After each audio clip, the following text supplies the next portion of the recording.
राष्ट्रीय राजधानी दिल्ली में लगातार पॉल्यूशन की स्थिति खराब गुणवत्ता में है। इसको लेकर सड़कों पर सैकड़ों की तादाद में पुरानी गाड़ियां चलाने का आरोप लगाया गया है। यह आरोप रोहतास नगर विधानसभा के विधायक जितेंद्र महाजन ने लगाया है। उन्होंने बताया कि मैं एनजीटी को इसके बारे में शिकायत दर्ज करवा चुका हूं।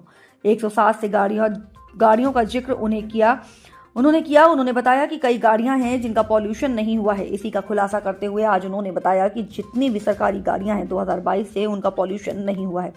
शायद दिल्ली की स्थिति इनकी वजह से खराब हो रही है। ऐसे में उन्होंने दस्तावेज के हिसाब से बताया कि नगरी में डीएम हो या फिर एसडीएम, सरकारी गाड़ियों का पॉल्यूशन नहीं हुआ है। वहीं उन्होंने ये भी बताया कि दिल्ली सरकार हो या फिर दिल्ली पुलिस, किसी भी सरकारी गाड़ियों का 2022 के बाद पॉल्यूशन नहीं हुआ है।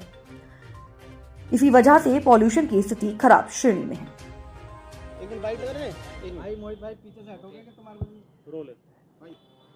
बताया विधायक जी, आपने अभी जो एक पीआईएल फाइल करने के बारे में आप बता रहे थे और क्या क्या इशू है और कैसे आप पॉल्यूशन के बारे में क्या बताना चाहते हैं? दिल्ली आज विश्व की सबसे प्रदूषित शहर है।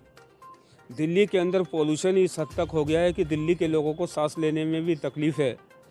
प्रदूषण रोकने के नाम पर दिल्ली सरकार दिल्ली के निवासियों से डेली 5 करोड़ के लगभग जुर्माना वसूल कर रही है। और एक बात ये भी है, दिल्ली सरकार ने ये भी कहा है कि ऐसी गाड़ियों को जिनके अंदर पोल्यूशन नहीं है उनको पेट्रोल पंप पर पेट्रोल और डीजल भी ना दिया जाए। वहीं दूसरी ओर दिल्ली सरकार जिसके ऊपर प्रदूषण रोकने की जिम्मेवारी है, उसके अधिकारियों द्वारा प्रदूषण रोकने के नाम पर जिन गाड़ियों का इस्तेमाल किया जा रहा है, यह देखने में आया कि उन गाड़ियों का भी प्रदूषण नहीं है और दिल्ली के अंदर प्रदूषण फैलाने में इन गाड़ियों की भी बहुत बड़ी भूमिका है।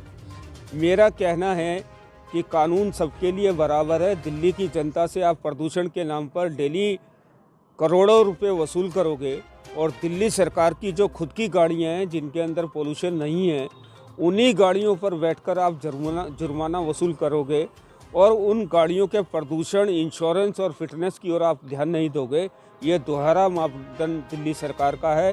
इसको लेकर मैंने एनजीटी में एक एप्लीकेशन फाइल की है, जिसको लेकर दिल्ली सरकार को एनजीटी ने नोटिस जारी किया। आपको ये कब पता चला, जैसे आप भी चेयरमैन है डीडीसी के, तो आपको कब पता लगा और कब आपने क्रॉस वेरीफाई किया? डीडीसी चेयरमैन होने के नाते जब मैंने दिल्ली सरकार से ये डिमांड की कि मेरी गाड़ी का पोल्यूशन कराया जाए, मेरी गाड़ी की सर्विस कराई जाए, मगर बहुत ही खेद का विषय है कि सभी से लिखित में शिकायत करने के बाद भी मेरी गाड़ी का पोल्यूशन सर्विस नहीं हुई।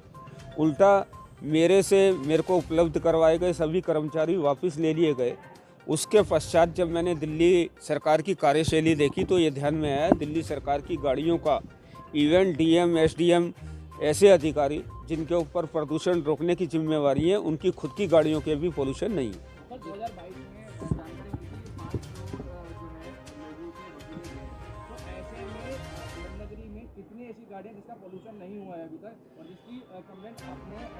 मुझे लगता है 110 गाड़ियों की लिस्ट मैंने एनजीटी को दी है। उसके अंदर यमुना पार्क के जितने डीएम ऑफिस है उनकी शिकायत दी है।